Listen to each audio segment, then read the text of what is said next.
Okay, so this is part 2 of our story.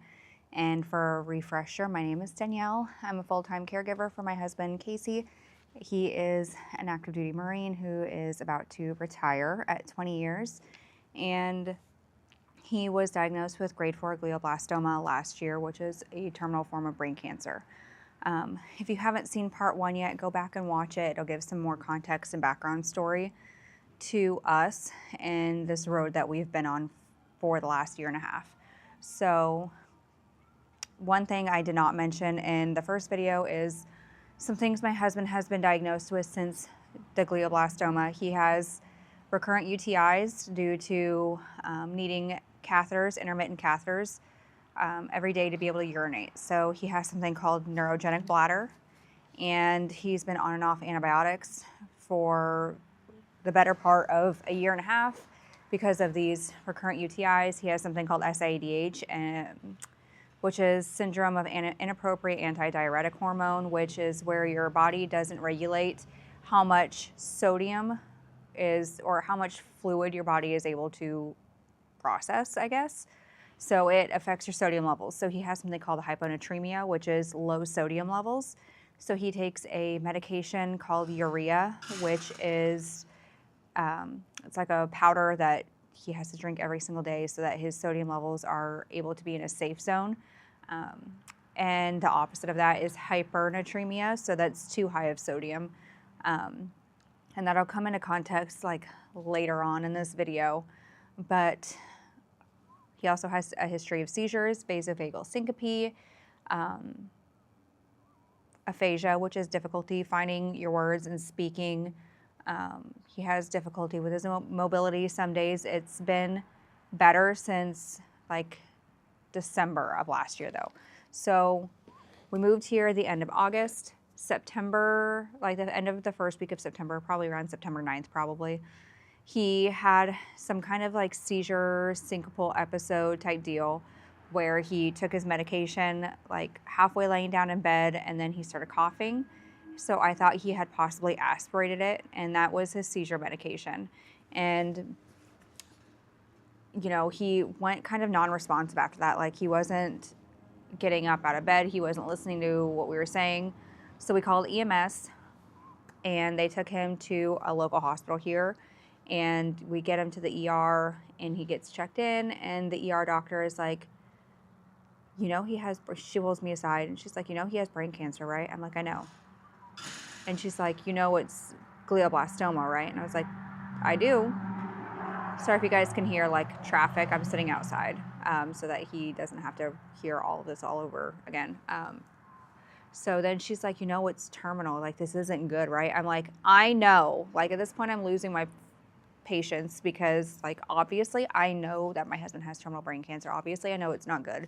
Obviously, you know, we were given a time frame with him of anywhere from 5 months to 5 years, and it's now September, and we were told this in probably like February or March of last year. So I don't need like the constant reminder of her telling me this like over and over and over again. Like, you don't need to reiterate it. This is something I know. I'm living this.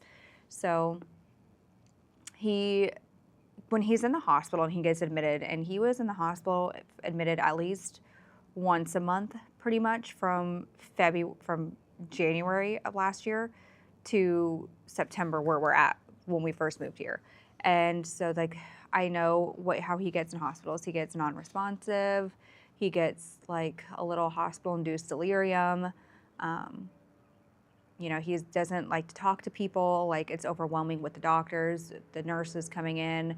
Everybody is so loud when they talk. Like, I don't understand why medical personnel feel the need to come into a patient room, especially the patient room with like neuro issues, shouting. Like, you don't need, like, he literally would wake up and be like, if I'm like, hey Casey, it's time to wake up, he'll wake up. Like, you don't need to come in shouting. Like, it's ridiculous.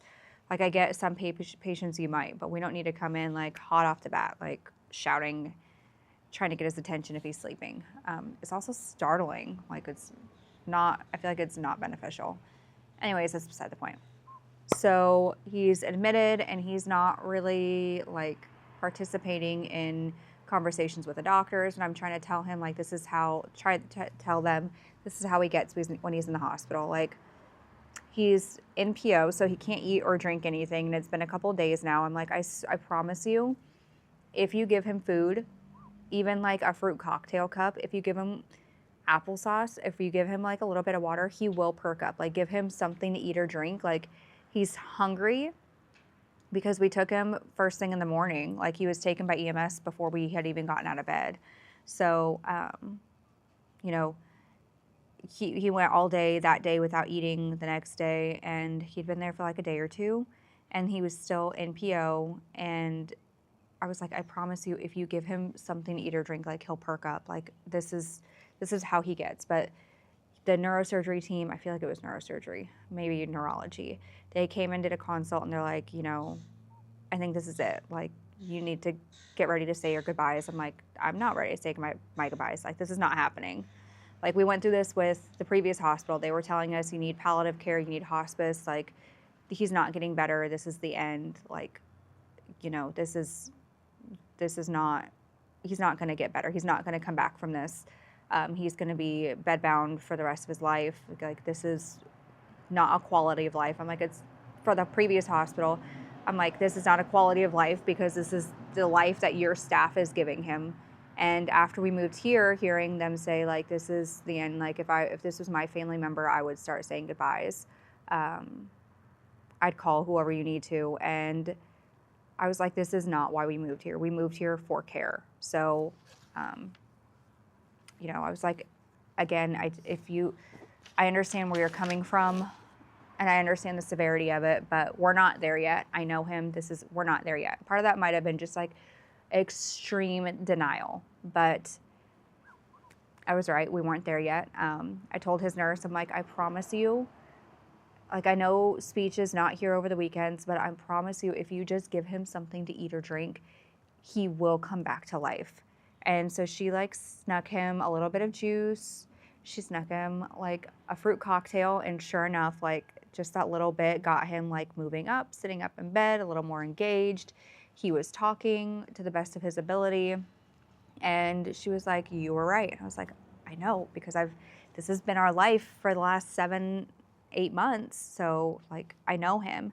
I know how he gets in the hospitals. So we get discharged, and he starts outpatient PT, OT, and speech once we get home.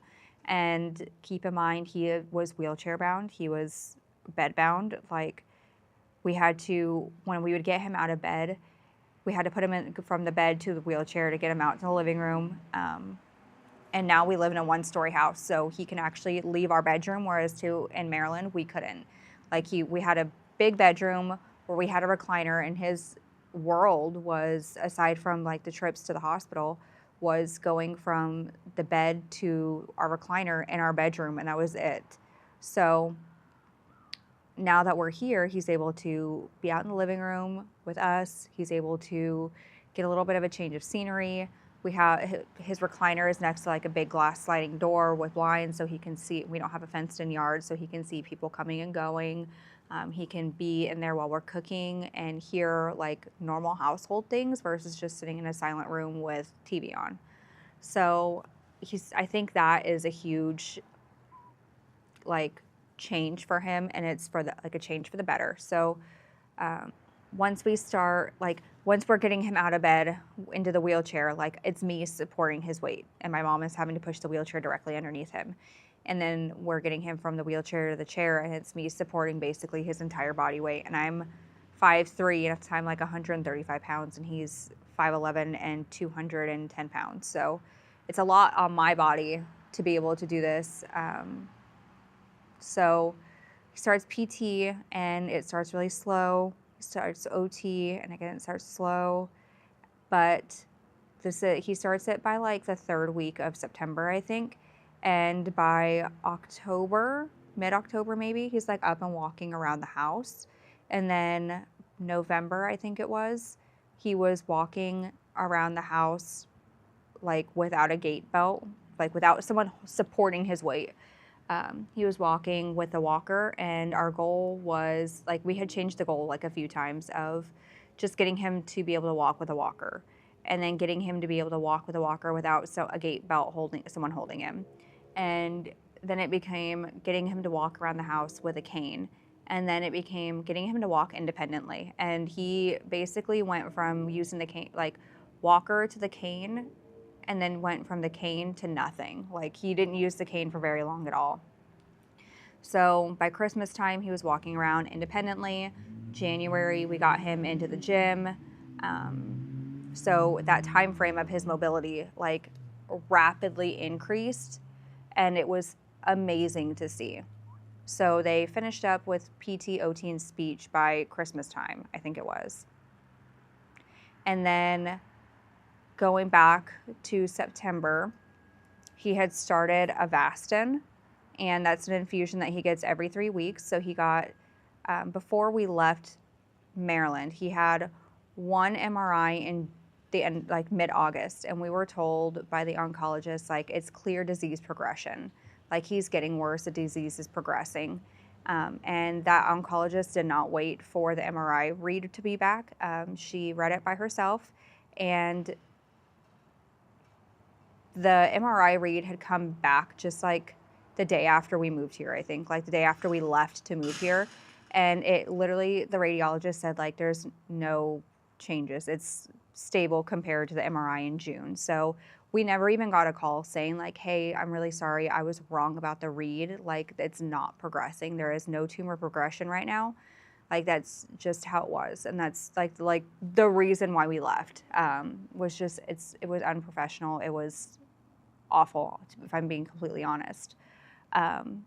So he started the Avastin, and once we got here, he had his first real appointment with his oncologist, Dr. Grogan at Moffitt, and I told him that we were told that there was like disease progression and it was getting worse. He pulls up the MRI from June and the MRI from August that he had from the previous hospital. He's like, show me where the progression is. And like, not telling me specifically, but he's like, I just want someone to show me where the progression is because these are almost the same. Like, these are basically the same scan. Like, there is no disease progression.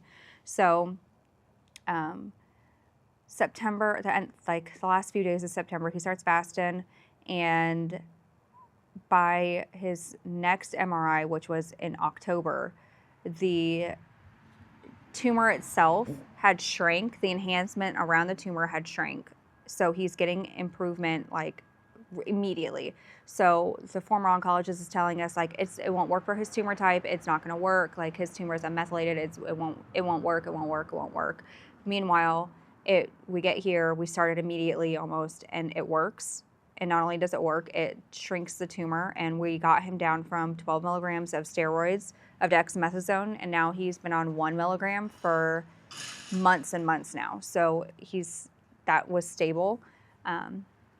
He was able to start Keytruda, which is immunotherapy, and the next MRI after that, stable.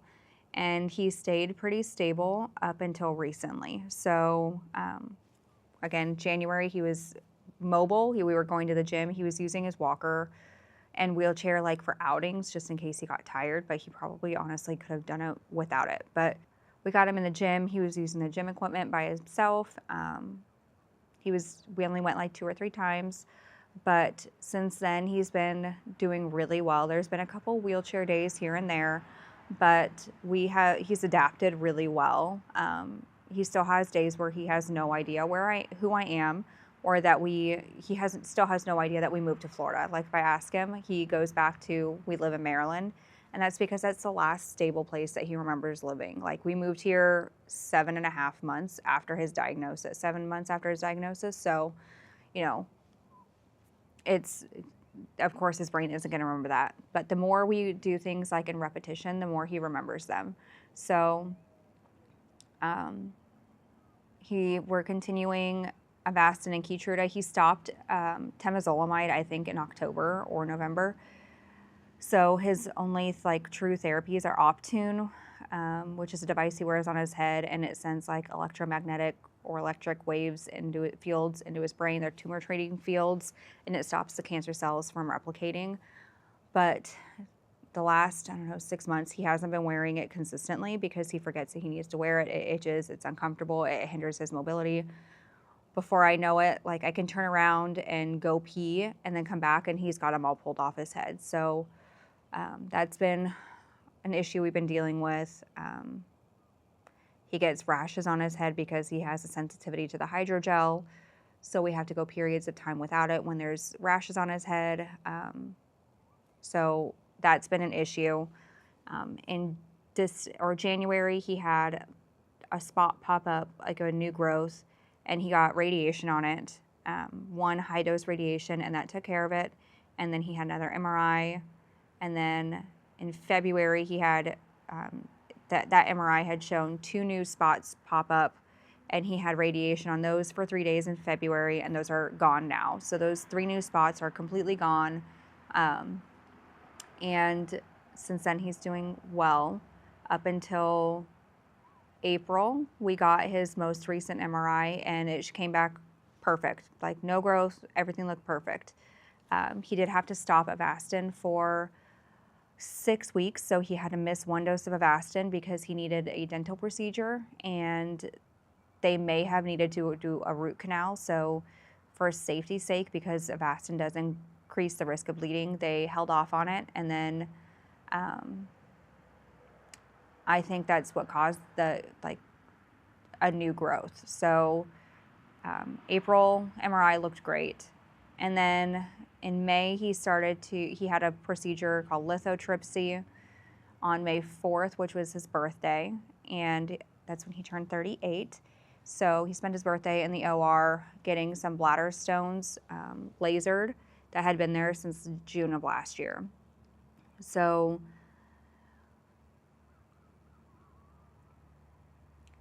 the urologist was like, okay, we need him to drink more water. Like I know he's on a fluid restriction because of his SIADH, because if you drink too much fluid, it will drop your sodium levels, even though they've been stable between 139 and 143 consistently since last year. He is on a fluid restriction of 2 liters. So we're trying to get him to increase his fluid intake during this period of like post-op. And that's really weird for us because usually it's like an argument with me, hey, you need to stop drinking water because you're drinking way too much water. But now I'm like, hey, you're not drinking enough water. You need to increase your fluids. So his hesitation to continue drinking fluids started around the first week of May. And then the second week of May, it started to get a little bit worse. Like he's not drinking even a liter of fluids a day. He's continuing to take his urea that stabilizes his sodium level. And, so his birthday / lithotripsy day was May 4th. And then 3 days later, he got labs done and his infusions for Avastin and Keytruda. So his labs that day showed his sodium level was 143. The next week is when he's like really, really started to like decrease fluid intake. And he started having some symptoms with that. And I was thinking maybe that his sodium level was too high now because now he's consistently taking his urea. He is decreasing fluid intake, so he's dehydrated, and that sodium level is maybe spiking too high, causing the worsening of aphasia. He's having confusion. He's like less sturdy on his feet. Overall, things just aren't as good as they were, and he's having some vomiting, and that's newer because he hasn't had a vomiting spell in months now at this point. And I'm like, okay, well, maybe your sodium level's too high. So let's take you to the Moffitt Acute Cancer Clinic. It's like their version of an urgent care. So I take him to urgent care or acute care on May 16th, and it shows his sodium level dropped from 143 to 134, 136. And they did a CT and it looked fine. Like it didn't show any swelling, nothing, everything looked fine. So he gets some fluids and he seems to start feeling better after he gets fluids, so we get discharged home. That was May 16th. And then that next week, he's still a little unsteady on his feet. He seems to be more sleepy. He's increasingly becoming more and more tired. So he's sleeping in his chair. It's hard to keep him awake. When he's up on his feet, he's stumbly. We're going back to using the walker, which is weird because, again, he's been really independent with mobility, like not walking, not needing anything to walk at home.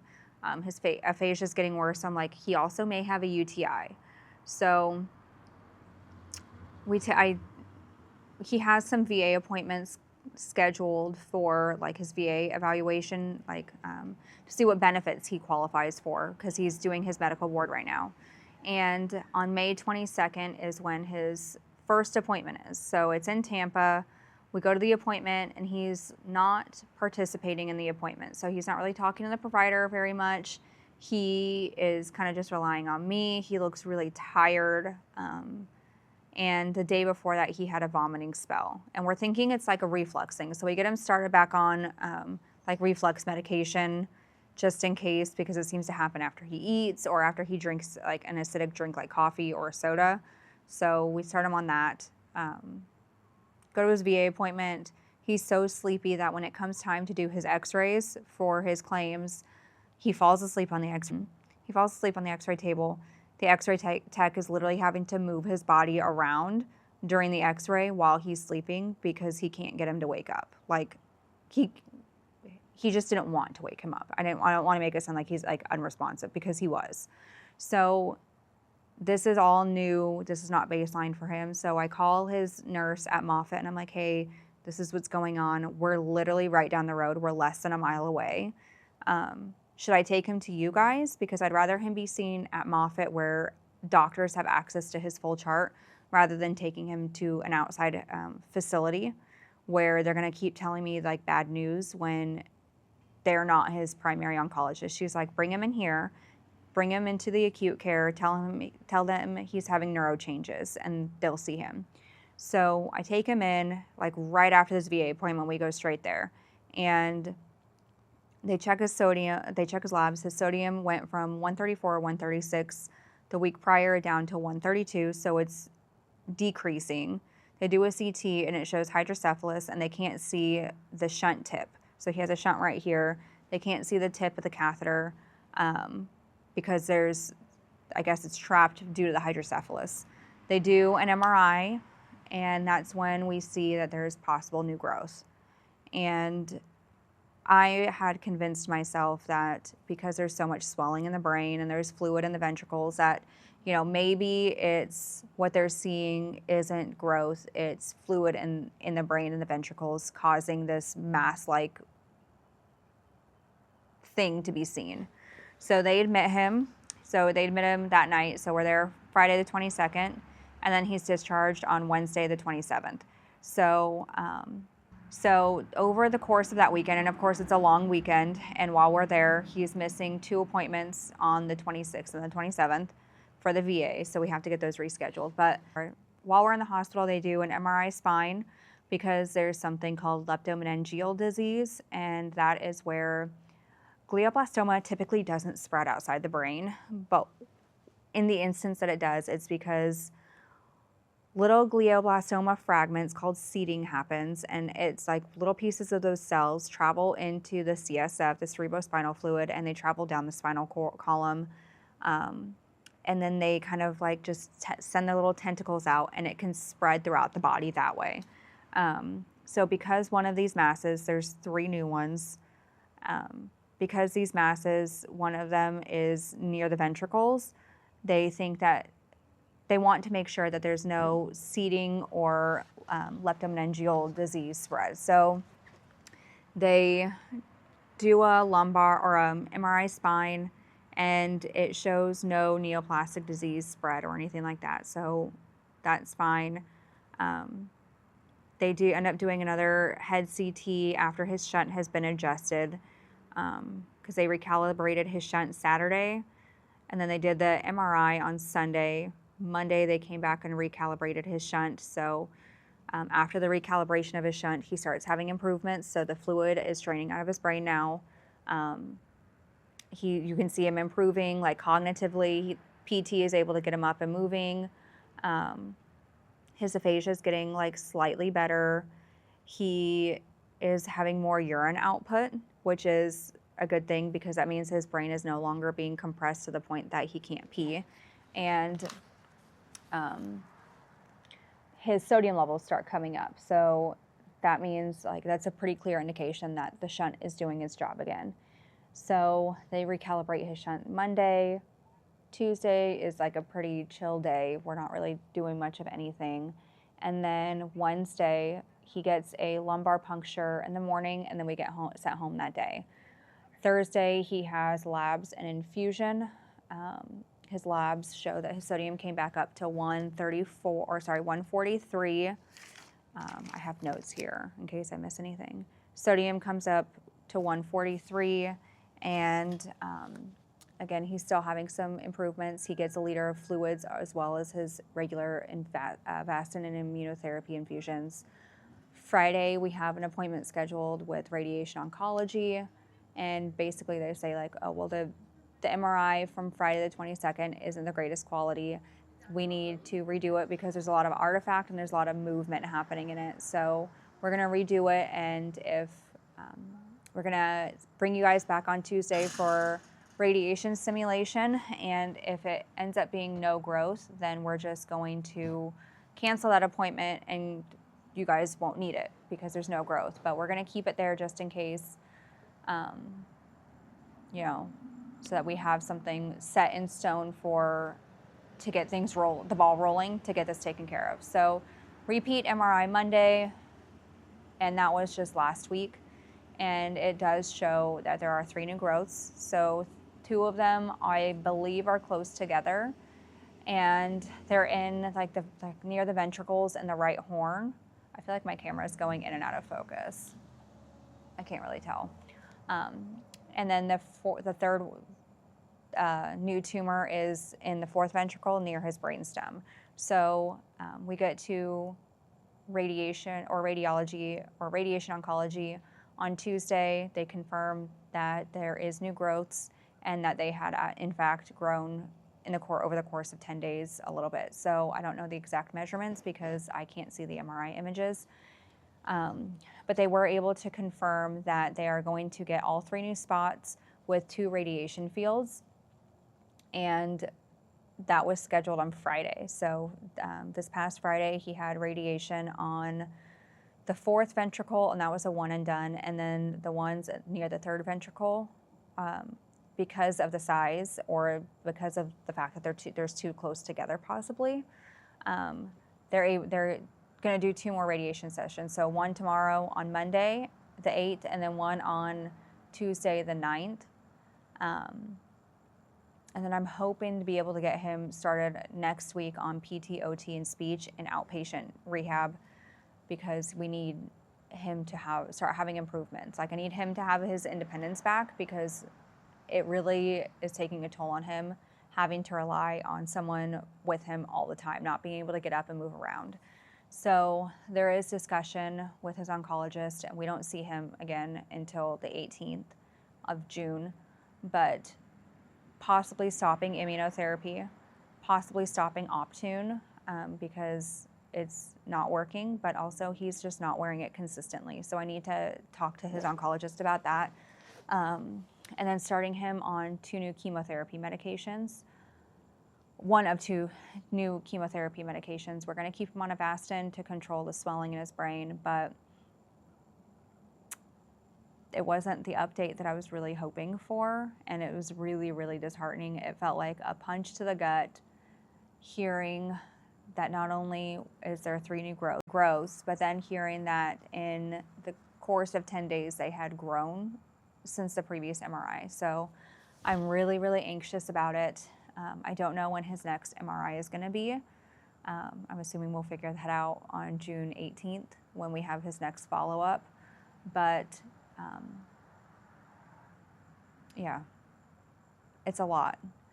And my focus now is just getting him rehabbed, feeling a little more like himself, and he does feel more and more like himself every day that we're out of the hospital. So The first few days were really rough. Now he's walking around a little bit more. He's still a little stumbly on his feet, and I don't know if that's just recovery from being in the hospital, not being able to get out of bed more than like 2 or 3 times. I don't know if that's the progression of the tumors. I don't know if that's the radiation. I don't know if it's just recovery from the hydrocephalus. It could be any of them, none of them.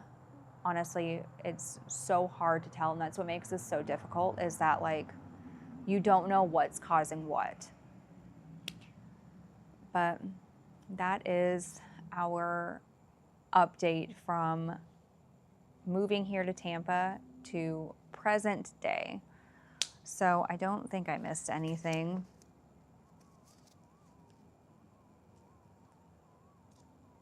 Oh, and then we also learned during one of his VA appointments, so he had an eye exam for the VA on the 3rd of June, I think it was, and his peripheral and his left and right side are severely impacted. So I don't know if we'll be able to work on that with PT and OT and help that recovery process. But when I talked to the radiation oncologist, going into his actual radiation appointment on Friday, he did let us know that due to the location of the tumors on the right ventricles, and it literally was like, I know I said, hearing that the tumor growths were like a punch to the stomach, what this was like someone punched me in the stomach and the throat at the same time. He said that due to the location, he can eventually develop blindness and like complete blindness in his right eye from the radiation itself, not the tumors, but like the radiation. He's like, it won't happen right away, but there's a moderate risk of him going blind in his right eye down the road. And it really fucking sucks because he's already had so much taken away from him, like between his memory and speech and mobility and just quality of life, that like now you're telling me he may possibly lose his vision in his right side. Like, it makes my heart hurt so bad for him because, you know, he has always been such an independent, strong human being. And he's been like an inspiration to people all throughout his 20 years in the Marine Corps. And here he is, just such a fragment of himself. Like, he's still in there, and like it's very clear on his good days that he's still in there, but